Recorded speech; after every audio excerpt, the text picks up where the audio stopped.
Paz do Senhor, meus queridos irmãos.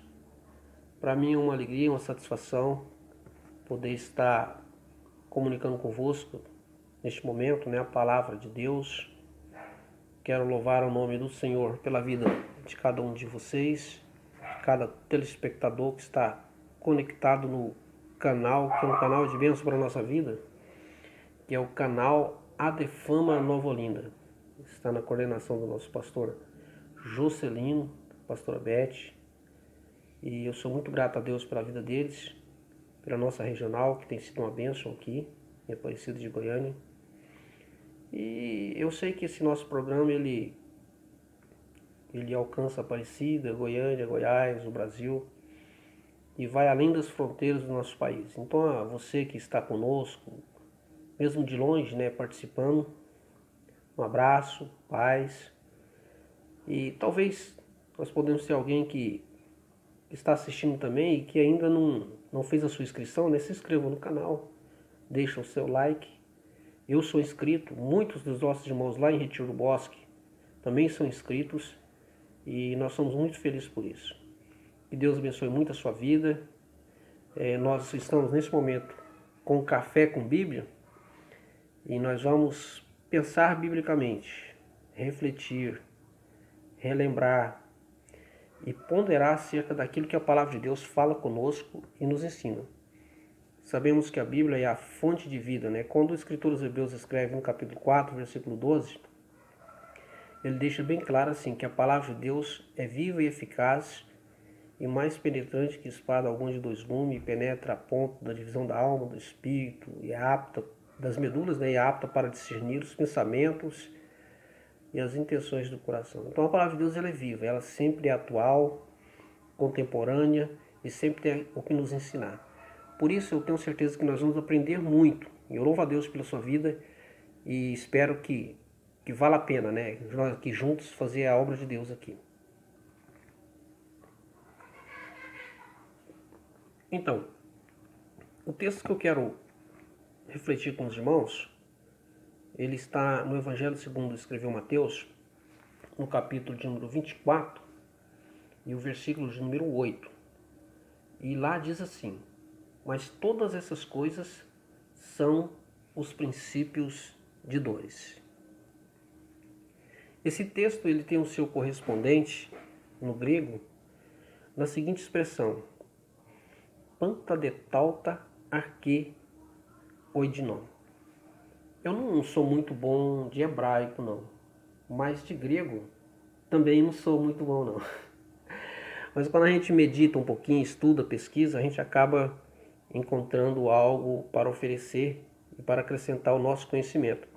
Então, esse texto, com base nos originais, o que se aproxima mais é: tudo isso são as primeiras contrações do parto ou da parturente. Quando Jesus disse essa expressão, ele estava se referindo ao princípio do fim, ao começo do fim, ao princípio das dores. Ele estava apontando para o final de toda a história da humanidade. Nós sabemos que a história da humanidade ela está organizada da parte de Deus, nós sabemos isso por meio das Escrituras, em tempos, eras, dispensações. Dispensações são períodos probatórios, período que Deus trata especificamente de um povo. E nesse programa de Deus, ele vai terminar com o julgamento final. E Jesus dizia que todos esses sinais que são indicadores, e ele cita aqui alguns sinais, são princípios de dores. É apenas o começo do fim. Ou seja, pelo entendimento bíblico, a gente sabe que antes do fim ainda tem alguns programas que precisam acontecer, como o arrebatamento da igreja, a grande tribulação, o milênio, a soltura de Satanás por um período de tempo, para então vir o tempo do fim. E esse é o programa de Deus. Nós que somos assembleanos, pentecostais, somos dispensacionalistas e cremos nas dispensações de Deus. E que esse programa de Deus vai se cumprir dessa forma. Os sinais que Jesus deixou nesse texto são sinais que apontam para a proximidade do fim. Alguns deles que estão descritos aqui, como sendo ninguém vos engane, são sinais de engano. Que muitos virão em meu nome, dizia Jesus. Como guerra, sinais de guerra. Haverá guerra em todos os lugares, nações contra nações, reinos contra reinos. Jesus disse que haveria fome, peste, terremoto em vários lugares. São indicadores da proximidade então do tempo do fim. Desde quando Jesus já pregava o sermão profético, ele adiantava dizendo que era próximo o tempo do fim. O que nós precisamos observar é que pestes, terremotos, guerras, rumores de guerra, nações contra nações, sempre houve. Então, quando é que um sinal como esse se encaixa dentro de um sinal que é válido como sinal da proximidade da volta de Jesus, como um indicador da volta do Senhor Jesus? É aqui que nós temos o nosso primeiro ensino dentro do texto bíblico. Um indicador como esse é válido como sinal da volta de Jesus quando ele tem uma abrangência global. Hoje nós estamos vivendo a pandemia chamada coronavírus, Covid-19. Aí você pode pensar, pastor, mas o senhor vai falar nisso de novo? Esse assunto já está tão desgastado, já falaram tanto. Pois é, mas nós precisamos aproveitar esse momento, irmãos, para refletir acerca do que está acontecendo. Um cristão, um pregador, um estudioso, ele tem que ter a Bíblia numa das mãos e um jornal na outra. E esse sinal que nós estamos vivendo, ele serve como sinal da proximidade do tempo do fim, do princípio das dores. Ele se encaixa com o princípio das dores justamente pelo fato da sua abrangência. Veja como o coronavírus ele atingiu o mundo inteiro. Existe um tripé que sustenta a sociedade, que é o tripé chamado economia, política e religião.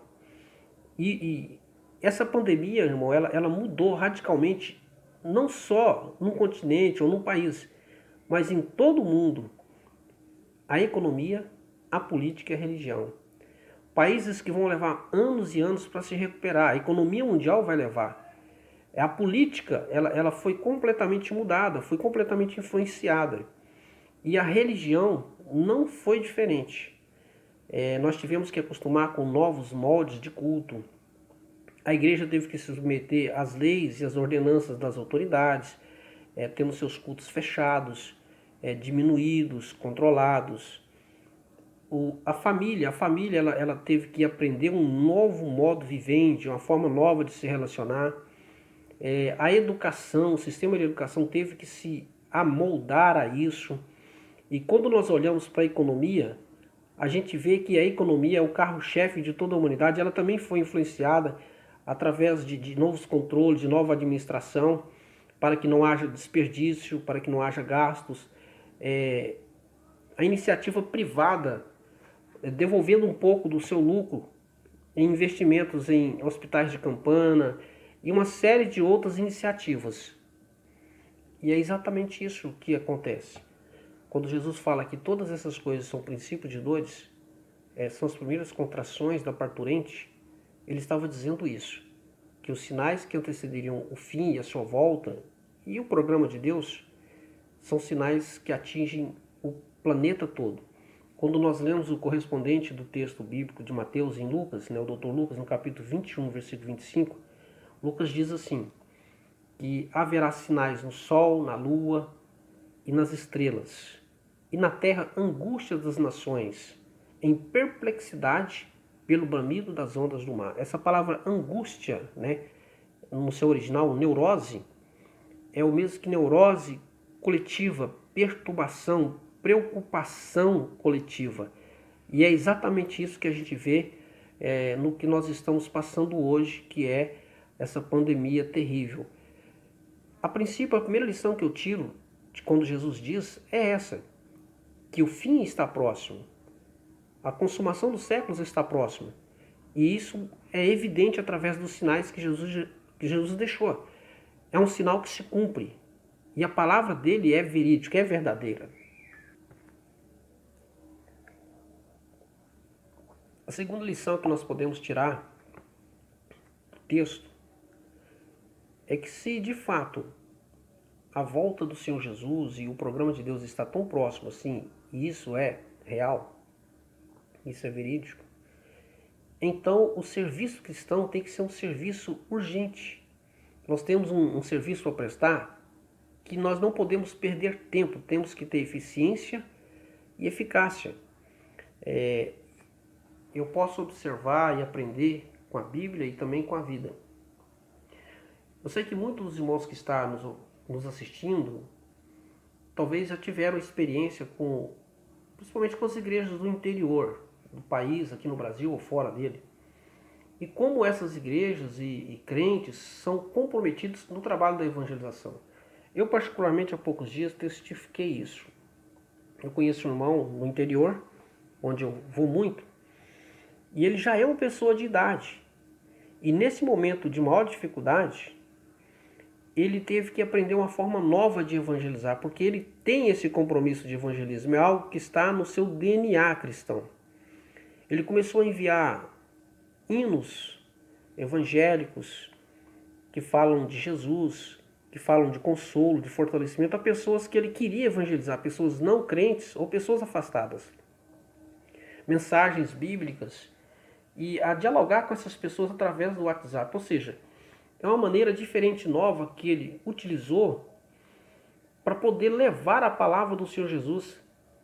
Pelo fato de que esse irmão ele tem consciência da urgência da pregação da palavra de Deus. É uma forma nova que a igreja precisa para poder prestar o seu serviço. Nós temos um serviço a prestar e esse serviço não pode ser deixado para depois. Ele é urgente, ele é agora. Porque a volta do Senhor Jesus se aproxima, está aí, está às portas. E também nós temos a realidade da morte, que é inerente a todas as pessoas. E muitas pessoas têm passado para a eternidade sem conhecer a salvação, o Evangelho. Não é culpa nossa, mas nós podemos prestar um serviço melhor. E tem urgência nisso. É a primeira grande verdade que nós podemos aprender. Sem conhecer a salvação, o Evangelho, não é culpa nossa, mas nós podemos prestar um serviço melhor. E tem urgência nisso. É a primeira grande verdade que nós podemos aprender. Eu percebo ainda que em algum momento, parece que alguns cristãos não conseguiram compreender bem acerca do verdadeiro serviço que a igreja deve prestar à sociedade. Tenho visto nesses últimos dias, principalmente nos meios da tecnologia, nos meios de comunicação via internet, uma onda de pessoas que são revoltadas contra as autoridades, os governos, contra os paradigmas da sociedade cristã, judaico-cristã, contra as instituições, todas as instituições, inclusive a igreja, contra a liderança da igreja. E eu tenho visto essa onda de pessoas que pensam estar prestando um serviço cristão, se revoltando contra essa organização, como se a igreja não fosse uma organização. E esse não é o serviço cristão, não é se revoltar contra instituições e autoridades. O cristianismo ele não vai mudar o mundo por meio da revolução. Essas pessoas que acham que está prestando um serviço cristão e que se voltam contra as autoridades e instituições e que pregam a melhoria do mundo e das pessoas por meio da revolução, se esquecem que Stalin já tentou, Lenin tentou, esquecem que Mao Tse-tung lá na China tentou, Maomé tentou, todos aqueles ayatolás, Khomeini e os demais, tentaram através da Revolução Islâmica, Fidel Castro, Che Guevara, o Chaves aqui tão próximo de nós, até mesmo um governo que acabou de sair aqui do nosso país, com a sua liderança, também tentaram através da revolução. E o problema é que todos aqueles que lutam contra um sistema se esquecem que se tirarem esse sistema do poder, eles terão que colocar outro. E esse outro sistema que vai ser colocado no lugar vai ser liderado por homens, e homens são falhos. E esse novo sistema vai tentar se perpetuar e vai fazer de tudo para isso. Ou seja, a nossa luta não é contra um sistema, ou contra as instituições, ou contra as autoridades. Mas o verdadeiro serviço cristão é um serviço de evangelização. Nós precisamos mudar o homem. E aí sim, o mundo pode ficar melhor. Outro serviço cristão é o serviço de ocupação dos espaços. É formar cristãos que ocupem os espaços entre os advogados, juízes, médicos, engenheiros, políticos. Isso sim é um serviço cristão. Mas é um serviço que tem que ser feito de forma urgente. Porque o princípio das dores, os sinais que mostram que está chegando o fim, são muito evidentes. Então, todos os governos vão passar. O primeiro império, egípcio, babilônico, medo-persa, grego, romano, passaram. E outros impérios passaram.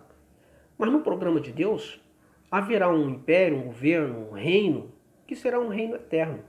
A nossa contribuição, então, tendo consciência disso, está no fato de termos urgência no trabalho de evangelização.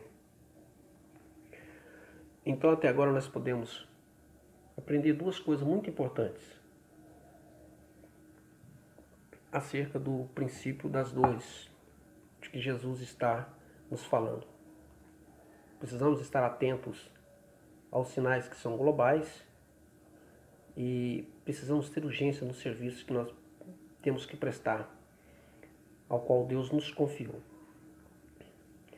A terceira e última lição que eu quero compartilhar com os irmãos, que eu quero refletir com vocês, está no fato da igreja de Jesus, os crentes, os cristãos, conseguirem viver a prática cristã, independente de circunstâncias. Viver um cristianismo que consegue ultrapassar as barreiras das dificuldades. Aquele cristianismo que é o cristianismo da alegria, da festa, mas também é o cristianismo militante, ativo, quando vem as dificuldades e perseguições. Eu estava analisando bem o texto de Mateus, no capítulo 24, acerca do sermão profético, e o texto diz que Jesus estava no templo e os discípulos estavam com ele. E quando Jesus está saindo do templo, alguns discípulos se aproximam de Jesus e apresentam para Jesus aquele edifício tão suntuoso, tão ornamentado, ricamente reformado, por Herodes. E como que espantados, perplexos com aquela grandiosidade, aquele colossal de templo, dizem para Jesus: olha só que pedras, que templo lindo, maravilhoso. E naquele momento Jesus diz aos seus discípulos: não vede tudo isso? Pois não ficará aqui pedra sobre pedra. Irmãos, observa que Jesus está no templo. E ele diz essas coisas para os discípulos no templo. A sua profecia está lá. Jesus está no templo dizendo para os seus discípulos ali essas coisas. Então Jesus sai dali, diz o texto bíblico, e Jesus vai para o Monte das Oliveiras. E aqueles que estudam sabem muito bem que o Monte das Oliveiras é um lugar que propicia uma visão holística, geral, privilegiada do templo.